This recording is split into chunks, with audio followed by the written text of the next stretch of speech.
자, 이 시간에는 이제 여러분들 TAT 2급에서 부가가치세 이론을 좀 살펴보겠는데요. 부가가치세 이론 앞부분은 우리 FAT 1급의 이론의 그 내용과 똑같습니다. 그래서 쭉 한번 복습하면서 넘어가 볼게요. 자, 부가가치세의 개념과 특징. 개념을 보시게 되면은 이 부가가치세는 유통 단계의 모든 단계에서 우리가 과세를 한다. 그래서 우리가 다단계 과세 방식이다 이런 표현도 하고 있거든요. 그래서 부가가치세는 유통되는 모든 단계에서 기업이 새로이 창출한 가치 증가분, 가치의 증가분을 우리가 부가가치라고 하는 겁니다. 그 가치의 증가분을 우리가 부가가치라고 하는 거거든요. 그거에 대해서 부과하는 조세가 바로 부가가치세입니다. 그래서 이 중간에 어떤 사업자가 부가가치를 10,000원어치를 증가시켰다. 그러면 그 10,000원의 10% 1,000원을 과세하고 있는 방식이죠. 근데 이제 부가가치세의 의미는 이렇게 되는데, 납부해야 될 세금을 계산할 때는 자기가 창출한 부가가치를 이렇게 계산해 가지고 납부를 하는 것이 아니고, 매출세액에서 매입세액을 빼주면 그게 납부할 세액이 나옵니다. 그 납부할 세액에 공급가액에 해당되는 부분이 자기가 창출한 가치예요. 자기가 창출한 가치. 자, 그래서 부가가치세의 정의는 가치 증가분에 대해서 과세하고 있는 것이 바로 부가가치세이다. 우리나라 부가가치세의 특징은 첫째, 일반 소비세이다. 그리고 아까 모든 단계에서 과세를 한다 해서 다단계 과세라고도 한다고 그랬죠. 일반 소비세라는 것은 모든 재화와 용역에 대해서 과세하는 것을 말합니다. 모든 재화나 용역의 소비에 대해서 과세한다. 단 면세를 제외하고. 그리고 전단계 세액공제법으로 우리가 납부할 세액을 계산한다 이거죠. 전단계 세액공제법. 우리가 전단계 세액공제법이라는 것은 매출액에다가 세율을 곱하면 매출세액이 나오는데, 그 매출세액에서 매입세액, 매입세액, 이 매입세액을 빼고 납부하게 되는 것이죠. 근데 매입세액 앞에는 이렇게 좀 몇 가지 토를 달아놨어요. 세금 계산서 등으로 입증된 매입세액.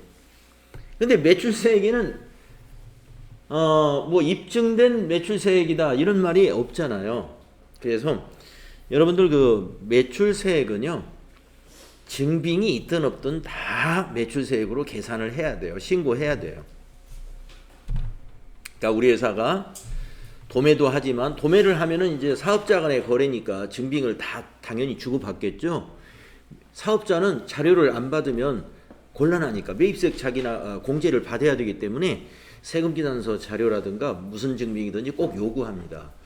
그런데 우리가 소매를 하는 경우에는 말이죠, 소매하는 경우는 그 소매로 사간 사람이 거의 다 개인이란 말이에요. 개인은 사업자가 아니니까 나는 뭐 매입세액 공제 받을 일도 없고, 또 내가 그걸 어디 장부까지 기장해야 되는 무슨 그런 의무가 있는 사람이 아니기 때문에 이거 세금계산서 해드릴까요? 필요 없습니다.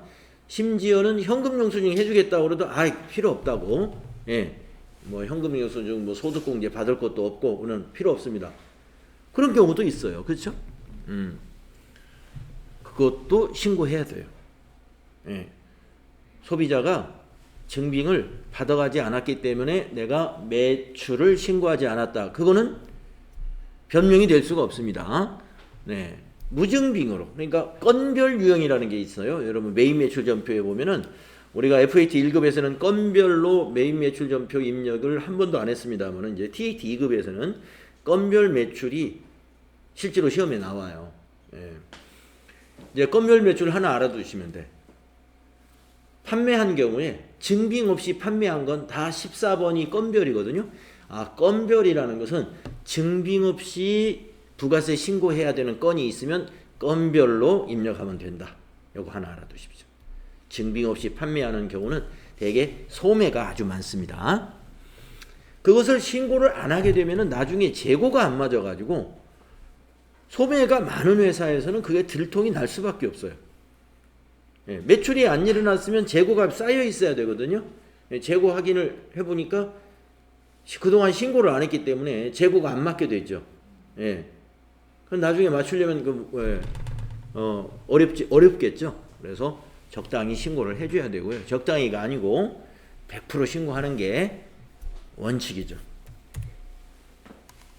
자, 그리고 우리나라 부가가치세는요, 직접세가 아니죠. 간접세입니다. 간접세라는 것은 뭐냐면 담세자는 그 재화나 용역을 소비한 자가 담세자이고 세금을 부담하는 사람이다 이거죠. 그런데 납부하는 의무자는 소비자가 납부하는 것이 아니라 사업자가 납부를 합니다. 세금을. 그래서 납부 의무자, 납세 의무자와 담세자가 서로 다른 세금을 간접세라고 하죠. 그런 세금이 상당히 많아요. 네. 담배 피는 사람들도 담배에 그 소비세가 들어가 있죠. 예, 그러니까 부가가치세 말고 다른 담배 관련된 세금이 또 있어요. 또 술을 마시는 사람들은 그 술에 붙어 있는 게 부가가치세만 있는 게 아니라 부가가치세 이전에 주세라고 하는 것도 있단 말이에요. 예.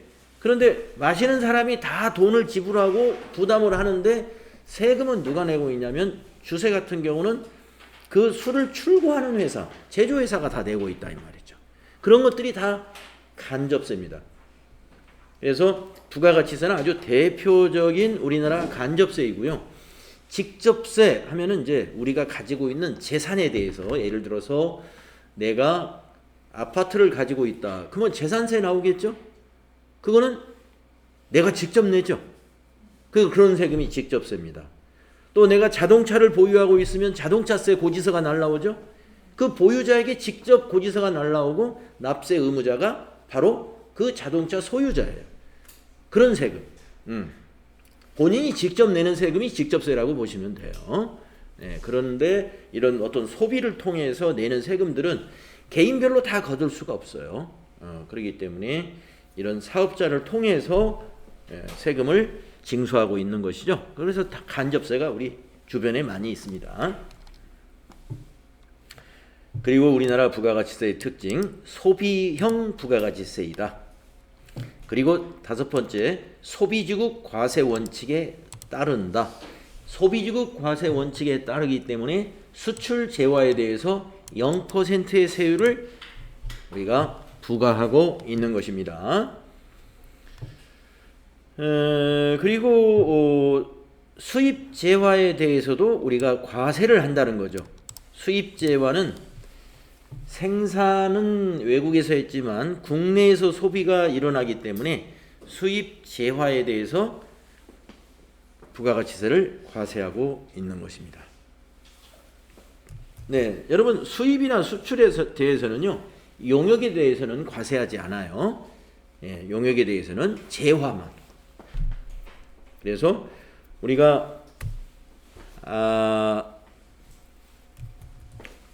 부가가치세는 재화에 대해서만 과세되는 게 아니라 일반적으로 용역에 대해서도 과세를 하지 않습니까? 예, 용역에 대해서도 재화와 용역에 대해서 과세를 하는데 수출과 수입 시에는요, 용역의 수입 과세하지 않고요, 재화의 수입에 대해서만 부가가치세가 과세된다. 수출도 마찬가지입니다. 그래서 부가가치세 특징 요 5가지 정도 여러분 꼭 알아두셔야 될 것이고, 다음 페이지 표에 보면은 우리 FAT 1급 교재하고 양식도 똑같죠. 부가가치세 납세 의무자는 이게 두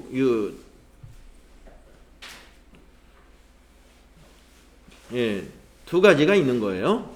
사업자와 재화를 수입하는 자.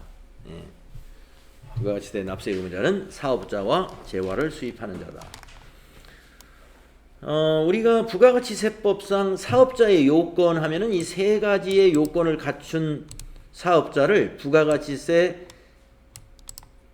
법상 사업자로 볼 수 있는 것입니다. 그래서 이 세 가지가 뭐냐면은 첫째, 재화와 용역을 공급해야 하는 것이고요. 두 번째, 영리 목적의 여부는 불문한다. 그러니까 영리 목적이냐 비영리냐 이것은 요건이 될 수 없다는 거예요. 따라서 국가나 지방자치단체라든가 이러한 기관도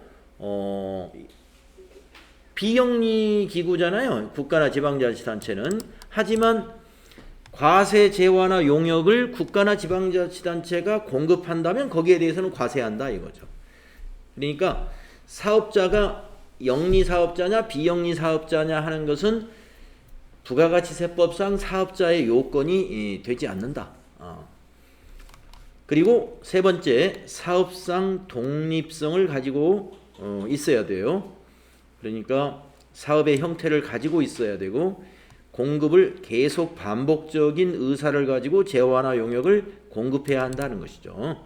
그래서 반복적인 의사로 재화나 용역을 독립적으로 공급해야 사업자로 본다. 사업자의 요건 세 가지. 그래서 우리 부가가치세법상 사업자는요, 또 과세사업자와 면세사업자로 구분을 하는데, 면세사업자는 부가가치세법상 아무런 의미가 없기 때문에, 아무런 의무가 없기 때문에 납세 의무가 없어요. 그래서 부가가치세법은 과세사업자에 대해서 여러 가지 의무를 부여하고 있습니다.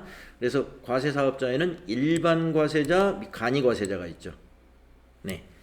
그래서 우리가 이제 간이 과세자의 요건이 벌써 한 2년 전에 법 개정이 돼가지고 작년부터 적용이 됐기 때문에 아직도 잘 4,800만 원 이하이다 이렇게 알고 있는 분들이 간혹 있는데요. 이게 작년부터 이제 적용이 됐습니다. 법은 그 전에 개정이 됐죠.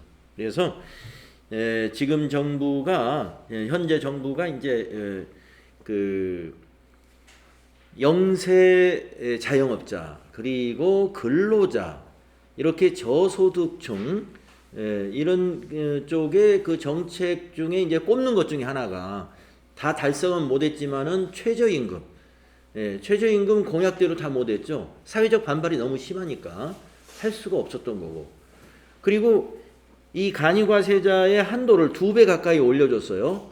4,800만 원 이하였는데 8,000만 원 이하로 올리게 되면은 자영업자들의 부가가치세 부담이 많이 줄어드는 거예요. 행정적으로도 일단 편해졌고 8,000만 원 이하는 부가가치세 신고를 1년에 한 번만 하면 되겠다는 얘기입니다. 과거에는 2번씩 했어요. 7월 25일 날 한 번 하고 1월 25일 날 한 번 하고. 근데 간이과세자는 과세기간이 1월 1일부터 12월 31일. 과세기간이 하나이기 때문에 한 번만 하면 됩니다. 또 이 일반 과세자에 비해서 세부담이 줄어들게 돼 있어요. 이 납부세액을 산출하는 그 과정이 세부담이 줄게 돼 있습니다. 그래서 사실은 많은 영세 자영업자들이 부가가치세법상 혜택을 작년부터 많이 보고 있는 거예요. 그래서 부가가치세의 납세 의무자 하면은 일반 과세자, 간이 과세자이다. 간이 과세자의 기준에 대해서는 뒤에서 또 자세히 나오니까요. 과세기간에 관한 표 여기 있는데 뭐 우리 지금 이미 과세기간에 대해서 FAT 1급 문제풀이를 많이 해가지고 1기 예정은 1월 1일부터 3월 31일, 1기 확정은 4월 1일부터 6월 30일, 또 2기로 넘어가면 2기 예정은 7월 1일부터 9월 30일, 2기 확정은 10월 1일부터 12월 31일이다. 이제 잘 아시잖아요. 그래서 과세기간, 간이과세자의 과세기간은 1기, 2기가 없습니다. 그냥 1월 1일부터 12월 31일입니다. 신규로 사업을 시작하는 자는 사업을 개시한 날로부터 개시일이 속하는 과세기간의 종료일을 첫 번째 과세기간으로 정해지는 거고요. 폐업을 한 사업자의 경우는 과세기간의 시작일부터 폐업한 날까지를 마지막 과세기간으로 보는 거예요. 자, 간이과세를 포기할 수가 있습니다. 우리가 일반 과세자는 포기가 없어요. 일반 과세자를 포기하는 신고 절차는 없습니다. 그런데 간이과세를 포기하는 절차는 있어요. 그래서 간이과세를 만약에 포기했다라고 한다면 과세기간이 두 개로 나누어질 수가 있어요. 예. 그래서 이 간이과세자의 과세기간은 원래 1월 1일부터 12월 31일이잖아요. 근데 중간에 포기했다. 그러면 그 1월 1일부터 시작해가지고 아니면 사업을 신규로 시작한 자다. 그러면 개시일부터 시작해서 포기 신고일이 속하는 달의 월말까지 그때까지는 간이과세자로 보고 신고해야 되니까 언제 신고해야 돼요? 내년 1월 25일 날 신고하면 돼요. 만약에 포기 신고를 3월 달에 했다 하면은 3월 31일까지 1월 1일부터 3월 31일까지는 간이과세자의 과세기간이 된단 말이에요. 그럼 간이과세자의 과세기간에 대한 부가세 신고는 언제 하도록 돼 있어요? 내년 1월 25일 날 신고한다 이거죠. 요 자료는. 그런데 이제 4월 1일부터는 일반 과세자가 되는 거죠. 간이과세 포기 신고를 했기 때문에. 그러면 언제부터냐? 바로 포기 신고일이 속하는 달의 다음 달이니까 4월 1일부터죠. 4월 1일부터 과세기간 종료일, 일반 과세자는 6월 30일이 1기가 끝나니까 6월 30일까지 딱 모아가지고 세금을 7월 25일 날 납부해야 되겠죠. 과세기간 종료일 다음 달 25일 날 납부해야 되니까. 그래서 간이과세를 중간에 포기하는 경우에는 간이과세 과세기간이 언제까지인지 딱 잘라놓고, 그리고 일반 과세자로 신고할 때는 일반 과세자의 신고 기준에 맞추어서 신고 납부하면 된다. 요거는 내년 1월 25일 날 신고 납부하는 거예요. 간이과세자 신고 때는.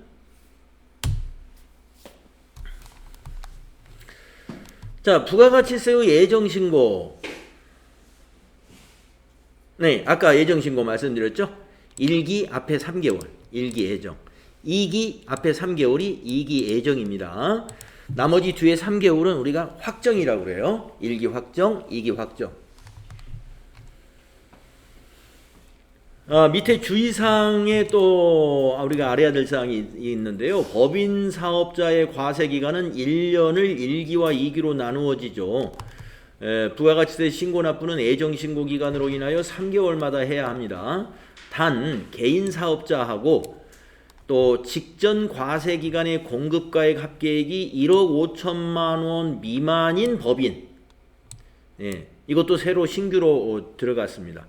옛날에는 법인은 직전 과세기간의 공급가액의 합계, 즉 매출액인데, 공급가액이면 매출액인데 그거를 따지지 않고 법인은 매출액이 뭐 아주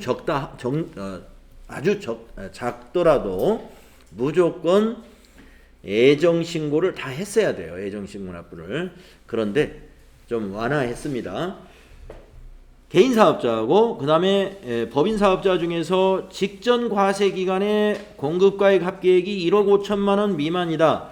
여러분 1과세기간이 6개월이잖아요. 6개월이니까 1억 5천을 한번 6개월을 한번 나눠볼게요. 월 매출이 어느 정도 되는 법인인지. 자, 1억 5천만 원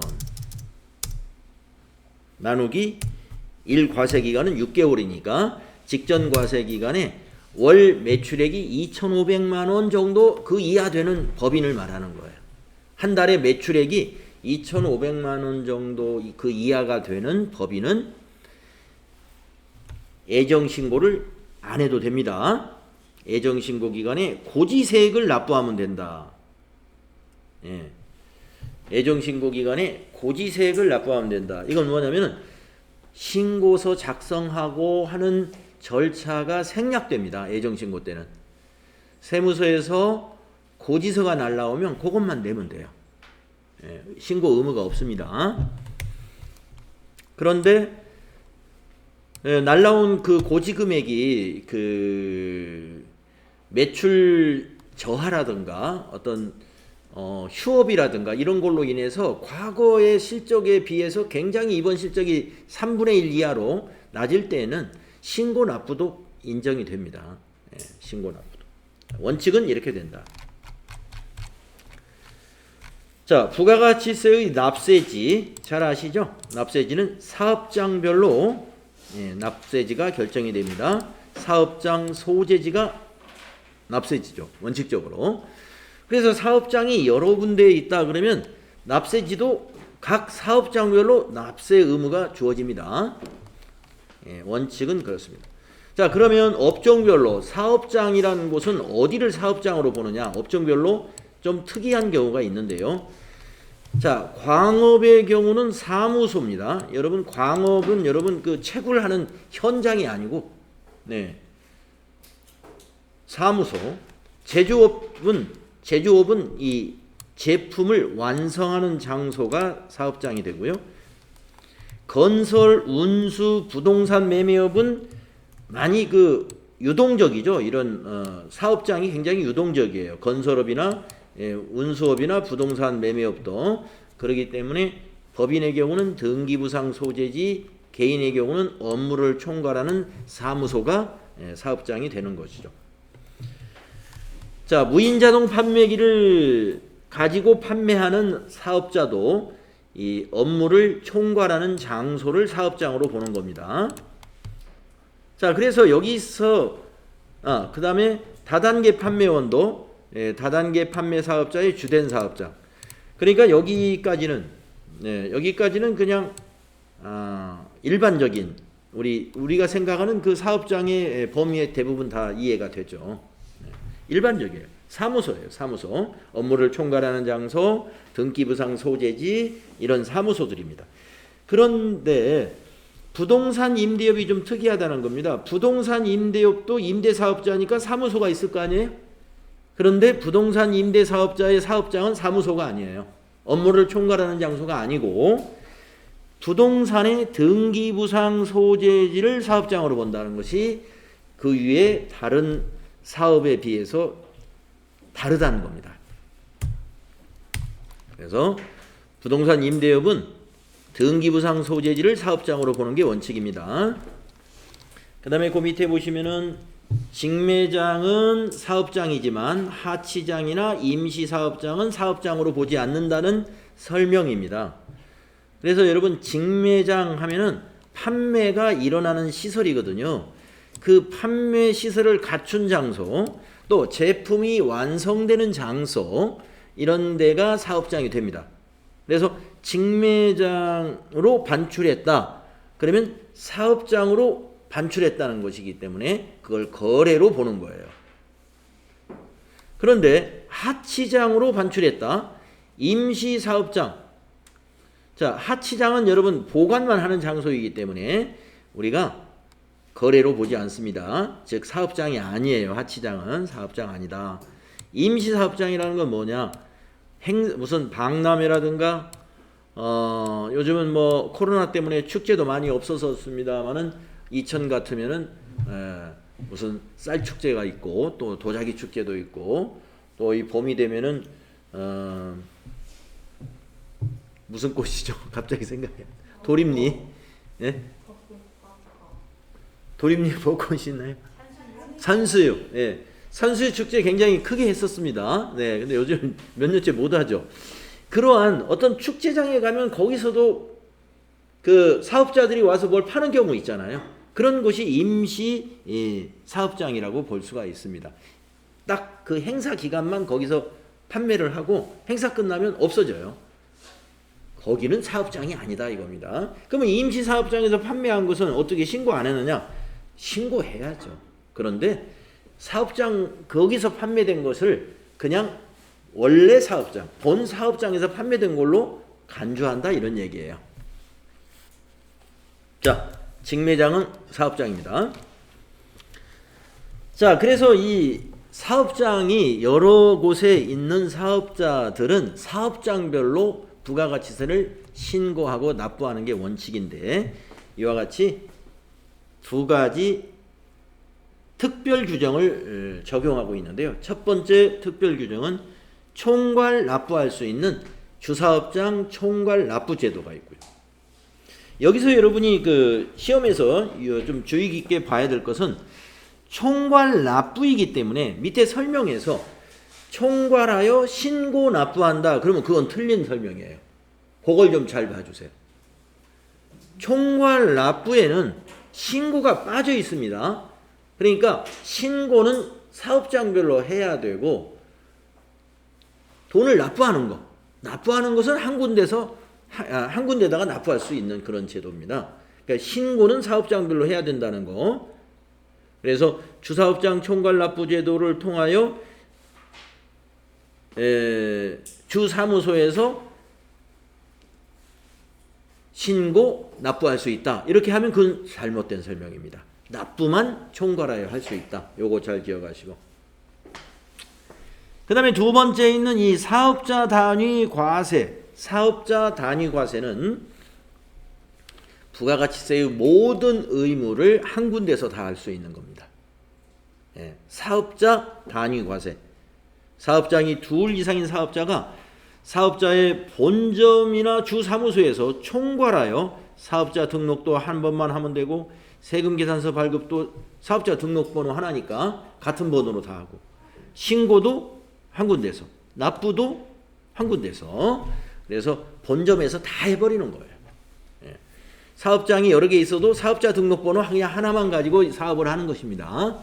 이것을 우리가 사업자 단위 과세 제도라고 합니다. 그러니까 그 옆에 있는 총괄 납부 제도하고는 많은 차이가 있어요. 그걸 기억을 해주시고요. 다음 페이지 보시면은 우리 FAT 1급 교재에도 이게 있었어요. 예, 총괄 납부 제도하고 사업자 단위 과세 제도를 이 부가가치세법상 의무 이행 사항들하고 이렇게 비교해 가지고 표를 만들어 놨습니다. 예, 보면은 총괄 납부 제도는 여기서 여기까지 전부 사업장별로 하잖아요. 그런데 납부하는 거, 돈을 환급받는 것만 주사업장에서 한 군데서 하는 거예요. 그런데 사업자 단위 과세 제도는 모든 것을 다 사업자 단위 과세를 적용한 본점이나 주사업장에서 다 한다는 것입니다. 그 차이를 알아두시고, 이러한 그 적용을 받기 위해서는 관할 세무서에 신고를 해줘야 되는데요. 사업 그 과세 기간 개시 20일 전까지 신고해야 되고, 포기할 때도 20일 전까지, 두 가지 다 마찬가지입니다. 과세 기간 개시일 20일 전까지 신고해줘야 다음 그 과세 기간부터 적용이 된다는 거예요. 그래서 만약에 다음 과세 기간부터 우리가 사업자 단위 과세를 적용받고 싶다 그러면은, 우리가 지금 현재 날짜가 3월 31일이면 다음 과세 기간은 7월 1일이 됩니다.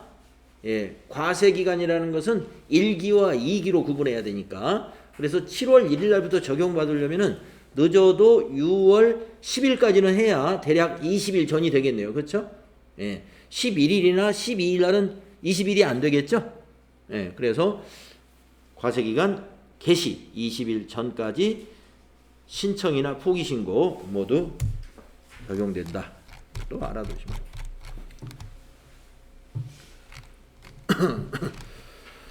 다음 페이지 보시면은 사업자 등록에 대한 것이 나오죠. 자, 사업자 등록의 신청은 원칙적으로 사업 개시 20일 이내에 관할 세무서장에게 신청하는 것이 원칙인데, 관할 세무서가 아닌 다른 세무서에도 신고는 가능하다고 여러분 알고 계셔야 되고요. 그 다음에 두 번째, 신규 사업자의 경우는 사업 개시 이전에도 사업자 등록이 신청하면 등록을 받아줍니다. 신규로 사업을 시작하는 자는 개시 이전에도 사업자 등록이 된다. 그런데 기존의 사업자가 다른 사업장을 하나 낼 때는 기존 사업자니까 다른 사업장의 사업 연 뒤로부터 20일 내에만 하면 돼요. 자, 그래서 이 두 가지 기준 기억해 주셔야 되겠고, 그러면 신고가 들어오면은요, 관할 세무서에서는 사업자 등록증의 발급을 며칠 만에 해야 되느냐 하면은 신청일로부터 2일 내에 발급을 한다라고 되어 있습니다. 2일 내에, 뭐 당일날 발급해 주는 데도 많이 있다고 그래요. 당일날. 그냥 오늘 신고하면 오늘 사업자 등록이, 요즘은 뭐 전산이 굉장히 잘 돼 있어가지고, 예, 특별히 뭐 의심되는 뭐 항목이 없고 그러면 당일날 발급을 해주는데, 예, 예를 들어서 학원 같은 경우는요, 교육청에 등록, 그런 어떤 사업자는 그 어떤 기관에 등록이 되어야 이 사업자가 되는 그런 경우 있어요. 그럴 때는 세무서에서 그런 자료를 가지고 있기 때문에 무슨 학원으로 가서 사업자 등록을 하면 교육청에 등록증 나왔나요? 뭐 이런 걸 물어볼 수가 있다는 거죠. 예. 그런 것은 이제 미리 챙겨가지고 가야 됩니다. 그래서 만약에 사업의 현황을 확인한다든지 추가적으로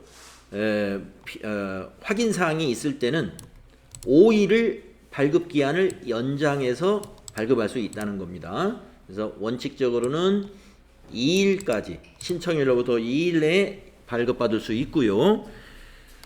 다만 추가적인 사업 현황을 확인해야 된다든가 이런 경우에는 5일 이내로 연장해서 발급한다. 이거 알아두시고요. 자, 그 밑에 또 보시게 되면은 사업자 등록증을 변경하는 경우. 자, 변경하는 경우에 두 개의 그룹으로 알아두시는데, 상호를 바꾸는 경우는 당일날 재발급을 해주고요. 그 외에 변경사항이 있는 거에 대해서는 신규처럼 2일 내에 재발급한다는 거. 당일날 발급하는 것은 상호 변경하는 것입니다. 두 번째 줄에 있는 통신 판매 사업자가 사이버몰의 명칭이나 인터넷 도메인 이름을 변경한다라고 했는데, 이게 오프라인 사업 같으면 상호 변경이나 마찬가지거든요. 도메인, 그 인터넷 주소를 말하는 거죠. 예, 또는 사이버몰의 명칭, 무슨 몰 할 때, 그게 바로 상호죠. 우리 그 통신 판매에서는. 그래서 이런 것은 그냥 당일날 바로 재발급이 되고, 나머지 이런 내용들은 2일 내에 발급한다. 그런데 여기서 나머지 이런 내용이라고 했는데요, 가끔 보기에서 이메일 주소의 변경 또는 전화번호의 변경, 이런 항목을 말이죠, 사업자 등록증의 변경사항으로 볼 거냐, 이런 질문을 하는 경우가 있는데, 변경사항으로 안 본다는 거 여러분 잘 기억하세요.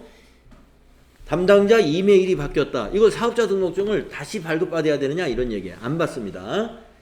네, 그래서 여러분 사업자 등록증에 보면 담당자 이메일이라는 항목만 있지 거기에 인쇄해가지고 주진 않아요. 그거 비워놓습니다. 그래서 거래처에다가 이제 그 사업자 등록증을 팩스나 이런 걸로 보낼 때 하나 복사본 만들어서 거기다 써서, 왜냐하면 그때 담당자 이메일이 달라질 수가 있기 때문에 그것을 공백으로 해서 발급을 하거든요. 그래서 이메일의 변경사항은 사업자 등록의 변경사항이 아니에요. 그 다음에 전화번호도 마찬가지입니다. 전화 변경. 우리 사업자 등록증에 전화번호 같은 건 없어요. 예. 그래서 이메일, 전화번호 가끔 나오니까 그거는 변경사항 자체가 아니기 때문에 그거 주의해 주시고, 나머지는 뭐 대표자가 바뀌었다, 업종, 업태, 주소, 이런 것들은 변경사항이 되는 것이죠. 요 밑에 나와 있습니다. 자, 사업자 등록을 말소한다라는 거, 폐업한 경우는 당연히 말소해야 되고요. 사업을 쭉 하다가 폐업을 하는 경우 사업자가 폐업 신고가 들어오겠죠.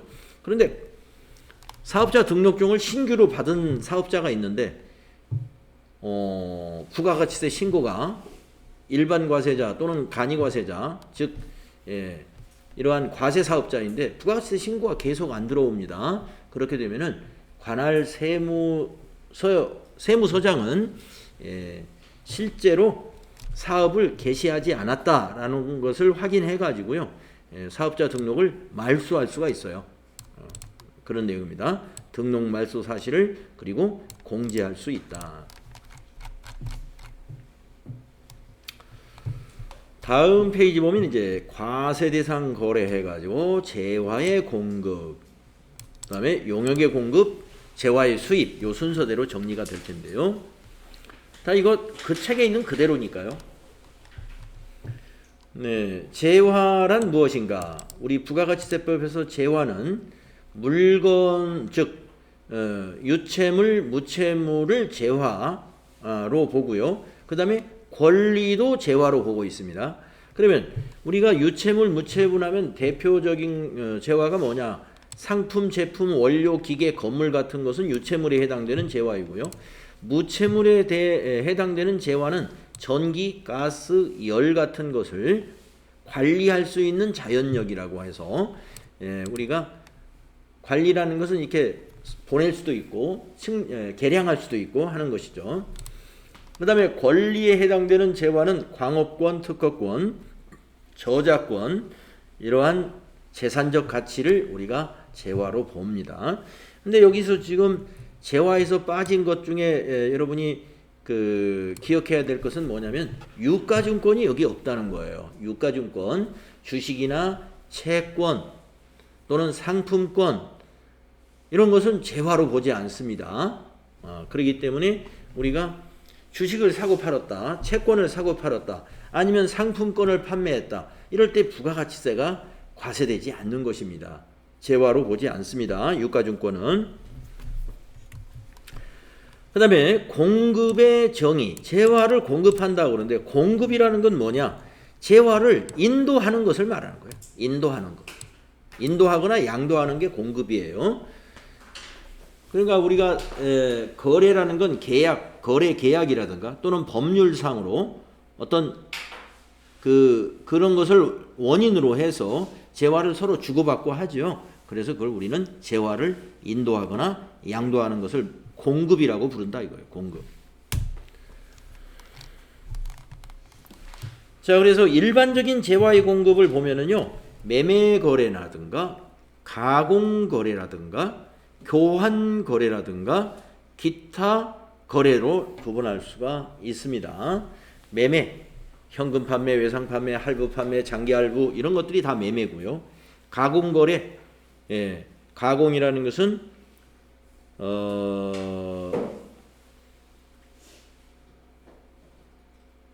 자재의 주요 자재의 일부나 전부를 부담하고 상대방으로부터 받은 재화를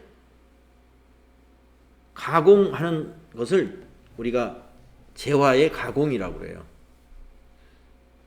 가공업 뭐 이런 얘기 들어보셨죠? 가공업. 근데 가공업에는 용역의 가공이 있고 재화의 가공이 있습니다. 그래서 여기서 말하는 것은 우리가 지금 재화의 공급에 대해서 배우는 거니까 재화에 해당되는 가공은 주요 자재의 전부 또는 일부를 부담하는 가공업을 우리가 재화의 공급으로 보는 거고, 전혀 자재가 들어가지 않는 가공도 있죠. 그냥 청소만 해준다든가 하는 것들, 먼지만 털어주는 거, 옷을 다 만들었는데 마지막에 먼지 털고 다리미질만 해준다. 이것도 가공이거든요. 완성된 옷을 거기에는 옷에다가 무슨 뭘 붙인 것도 아니고 주요 자재가 전혀 안 들어갔죠. 먼지 깨끗이 털고 다림질을 해줬단 말이에요. 그런 것들은 우리가 이제 또 뒤에서 나오는 그 용역의 가공에 해당이 돼요. 가공에는 재화에 해당되는 공급도 있고 용역의 공급으로 보는 가공도 있어요. 교환거래 여러분 아시죠? 교환거래에 대한 회계 처리를 우리가 앞에서 좀 배웠습니다. 그래서 동종 간의 교환이냐 이종 간의 교환이냐. 그래서 이종 간의 교환의 경우는 제공한 재화의 공정가치를 취득한 재화의 취득금액으로 봐야 되고, 동종 간의 교환 거래에서는 제공한 재화의 장부 금액을 취득한 재화의 취득원가로 봐야 되고, 거기서 있었던 그 사례가 바로 여기서 말하는 교환 거래입니다. 자, 기타 또 이런 경쟁 방식으로 그 매가가 결정되는 경매 방식이라든가 현물 출자 이런 것들 기타의 공급으로 본다. 그 다음에 특수한 재화의 공급 하면은 여러분들 자가 공급에 세 가지 있는 거 기억나시죠?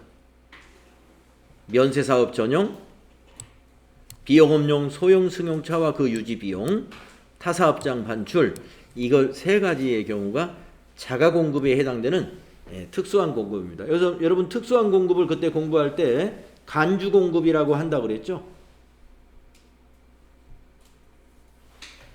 재화의 특수한 공급을 우리는 간주 공급이라고 부른다.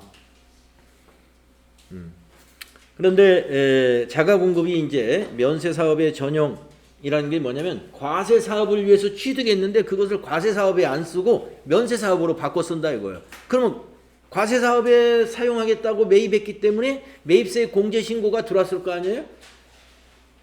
그런데 그걸 과세 사업에 안 쓰고 면세 사업에 쓰면은 그것이 면세 사업에서는 면세니까 매출액이 발생하지 않으니까 부가가치세가 환수가 안 되죠. 그렇기 때문에 매입세 공제 받은 거 납부해야 돼요. 그래서 공급으로 본다는 뜻입니다. 사실은 뭐 공급을 한 게 아니에요. 거래를 한 건 아닌데 과세사업과 면세사업을 겸하고 있는 사업자의 경우에 이 면세사업 전용이 잘못하면 있을 수 있어요. 있을 수 있는데 그거를 기묘하게 신고를 안 해가지고 자기도 모르는 사이에 탈세를 한다든가 이렇게 될 수가 있다는 것입니다. 과세사업과 면세사업을 겸하고 있는 사업자들 경우에 면세사업 전용이 있는 것이 전용해서 쓴 것이 있으면 부가가치세 다 신고해줘야 돼요. 간주공급으로 해서. 그 다음에 비영업용 소형 승용차와 그 유지와 관련된 것도 마찬가지입니다. 과세사업을 위해서 승용차를 샀는데 그것을 비영업용으로 그 면세사업으로 면세사업이 아니고 다른 목적으로 쓰면 안 돼요. 다른 목적으로. 왜냐? 과세사업을 위해서 취득한 소형 승용차는요. 과세사업을 위해서 취득한 소형 승용차에 대해서는 매입세 공제를 해준단 말입니다. 자, 과세사업을 위해서 소형 승용차를 취득하는 사업자들을 한번 생각해 봐요. 택시회사, 자동차 운전학원, 렌트카 회사, 요 세 개만 한번 생각해 봅시다. 승용차 가지고 영업을 하는 회사들을 생각하시면 돼요. 그래서 렌트카 회사에서 렌트카용으로 그 소나타를 사게 되면은 소나타가 만약에 2천만 원이라면 매입세 200만 원을 공제해 준단 말이에요. 부가세 신고할 때. 그런데 그 소나타를 가지고 렌트로 쓰지 않고 그 소나타를 다른 목적으로 쓴다 이거예요. 예를 들면 사장님 업무용으로 쓴다든가 아니면 이런 것들이죠. 회사 업무용으로 쓴다. 회사 업무용으로 쓰면은 매입세 공제를 안 해주거든요. 업무용으로 사는 것은 별도로 사야 돼요. 그런데 아까 말씀드린 그런 업종에서는 자칫하면 그렇게 할 수 있다 이겁니다. 택시 회사에서 택시용으로 소나타를 사가지고 택시 영업에 안 쓰고 업무용으로 쓴다. 이런 것은 자가 공급으로 봐야 된다 이거예요. 부가가치세 내고 써야 됩니다. 왜냐하면 공제를 받았기 때문에. 영업용으로 쓸 때는 공제를 해주거든요. 그래서 비영업용으로 돌리게 되면은 부가세를 납부하게 된다는 거고요. 자, 타사업장 반출. 아까 살짝 나왔었는데 공장에서 제품을 만들어 가지고 직매장으로 보낸다. 이것은 타사업장 반출로서 과세가 됩니다. 세금 계산서도 여기는 발급을 해야 됩니다. 그 다음에 간주 공급을 가보면은요. 두 번째 개인적 공급. 개인적 공급. 사업을 위해서 매입을 했는데 그것을 말이죠. 자기의 개인적으로 사용을 했다 이겁니다. 판매를 하지 않고.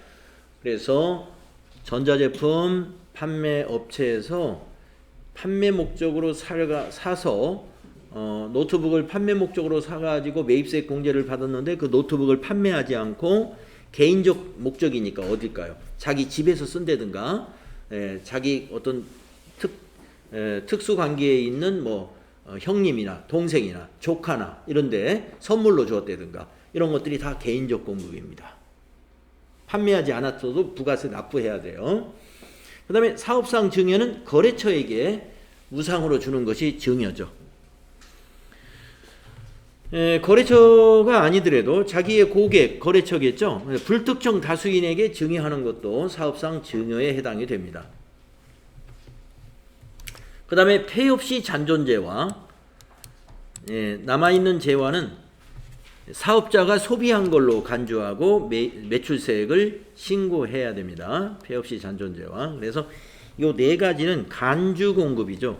간주공급이기 때문에 뭡니까? 이게 전부 다 증빙이라는 게 없어요. 실제로 뭐 판매한 게 아니기 때문에. 그래서 이게 다 간주공급 문제 나오면 14번 건별 매출이라는 유형으로 여러분 앞으로 전표 입력을 하면 됩니다.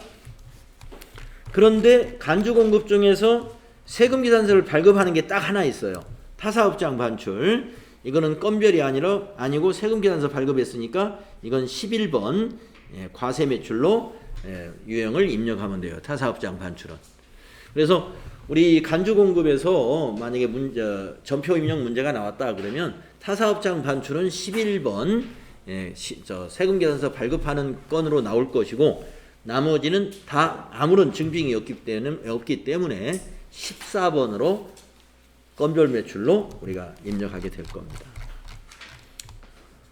재화의 공급으로 보지 않는 경우가 세 가지가 있는데요.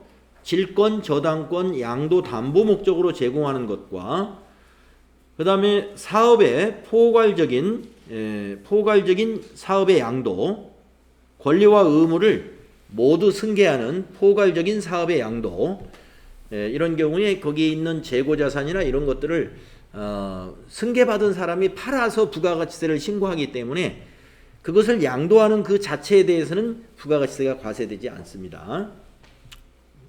그 다음에 세 번째, 조세물납. 과세 재화를 세금으로 납부했다 하는 게 조세물납인데요. 조세가 세금이고 물납은 재화로 납부했다. 부가가치세는 재화로 세금을 받지 않습니다. 부가가치세는 내가 부가가치세 낼 돈이 없다 그래가지고 전자제품, 우리 회사가 전자제품 판매하는 회사니까 전자제품으로 세금을 좀 내야 되겠다. 이것은 이제 부가가치세에서는 그걸 받지 않아요. 근데 몇 가지 세금은 예를 들면 상속세라든가 증여세 같은 경우는 상속 증여받은 자가 돈이 없을 수가 있어요. 그럴 때 몇 가지 세목에 대해서는 물납을 받는 경우 있습니다. 물납. 그러면 우리가 세금을 내기 위해서 재화를 국가에 납부했단 말이에요. 거기에 대해서는 부가가치세를 과세하지 않는다 이겁니다. 재화의 공급으로 보지 않는다. 그래서 재화의 공급으로 안 보는 건 딱 세 가지입니다. 이런 세 가지. 자, 그 다음에 이제 개인적 공급으로 보지 않는 거. 개인적 공급으로 보지 않는 것도 아까 이제 자기 개인 집에서 썼다든가 또는 자기 조카나 뭐 형님이나 동생한테 그냥 주었다든가 이런 건 개인적 공급이에요. 그런데 여기 있는 것들 다른 사업장에 원료로 썼다든가 기술 개발을 위해서 시험용으로 썼다든가 수선을 하면서 대체시켰다든가 뭐 여기 보시면 또 종업원에게 어떤 작업모나 작업화 이런 것들을 주게 되었다든가 또 이것도 종업원에게 연간 10만원 이내의 경조사, 추석, 창립기념일, 생일기념일 선물로 주었다든가 이런 거에 대해서는 개인적 공급으로 안 보겠다 하는 여러분이 봐도 이건 개인적 공급으로 보지 않을 수 있겠구나 하는 것들입니다. 근데 되게 이제 시험에 나올 때는 뭐 자녀의 뭐 입학 선물로 줬다 뭐 이렇게 나올 거예요. 그건 다 개인적 공급에 대해서 과세가 되는 거예요.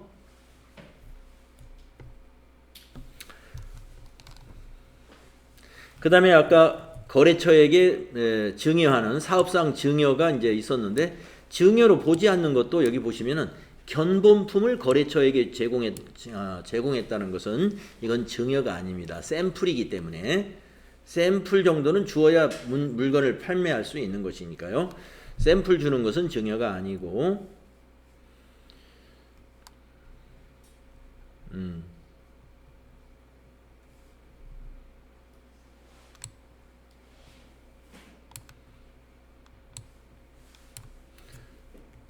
특별 재난 지역에 공급하는 것도 이것은 재화의 공급으로 보지 않는다. 이런 것을 알아주시면 되겠습니다. 자, 다음 시간에 용역의 공급과 재화의 수입 이 부분을 한번 살펴볼게요. 네, 쉬었다 하겠습니다.